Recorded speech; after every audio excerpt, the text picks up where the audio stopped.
गौतम बुद्ध ने कहा था, एक खूंखार जंगली जानवर की तुलना में एक कपटी और दुष्ट मित्र से ज़्यादा डरना चाहिए, क्योंकि जानवर तो सिर्फ आपके शरीर को नुकसान पहुंचाता है, लेकिन एक कपटी और धोखेबाज मित्र आपके बुद्धि को नुकसान पहुंचाता है। एक बुरा व्यक्ति आपको एक ऐसी दशा में ला सकता है जहां पर आपको लगने लगता है ये दुनिया बहुत बुरी है। अब यहाँ जीकर भी क्या फ़ायदा। और ऐसा तब होता है जब आपके साथ विश्वासघात होता है, आपको धोखा दिया जाता है। और धोखा भी उसी व्यक्ति को मिलता है जिसने दूसरे व्यक्ति पर अंधा विश्वास किया हो। कभी हम किसी पर एकदम से भरोसा नहीं करते, भरोसा धीरे धीरे बढ़ता है, लेकिन एक समय आने के बाद ये भरोसा इतना मजबूत हो जाता है कि हम उस वक्त के लिए अपने आँख कान दिमाग सब बंद कर लेते हैं। और फिर ऐसी स्थिति में हमारे सबसे विश्वासी व्यक्ति हमें इतना बड़ा धोखा दे देते हैं कि हमारा दुनिया से भरोसा ही उठ जाता है और हम हर किसी को शक की नज़र से देखते हैं। असल में देखा जाए तो ये दुनिया धोखे पर ही चल रही है। हम अपनी ज़िंदगी में किसी न किसी को कहीं ना कहीं धोखा ही देते रहते हैं और दूसरे लोग भी हमें धोखा दिए जा रहे हैं। दूसरे धोखा दें तो हम बात समझ में आती है, लेकिन हम वर्षों से खुद को धोखा देते आ रहे हैं।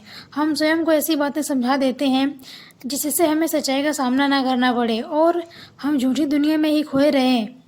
धोखा और विश्वासघात दो धारी तलवार की तरह होता है। हमें लगता तो है कि हम सामने वाले को धोखा देकर उसे मूर्ख बना रहे हैं, लेकिन ये धोखे की तलवार आज जितनी गर्दन सामने वाले की काटते हैं, भविष्य में उतनी ही गर्दन हमारी भी कटती है। एक बार किसी ने बुद्ध से पूछा, इस जीवन का मूल क्या है? बुद्ध ने उस आदमी को पत्थर देकर कहा कि पहले इस पत्थर की कीमत मालूम करके आओ, मैं तुम्हारे प्रश्न का उत्तर देता हूँ। ध्यान रहे, इस पत्थर को बेचना नहीं है।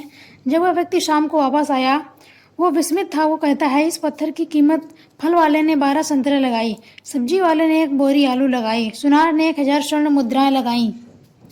जौहरी कहता है कि ये इतना कीमती है कि ये पत्थर देकर तुम मेरी दुकान ले लो। भगवान बुद्ध कहते, यही बात तो सच है।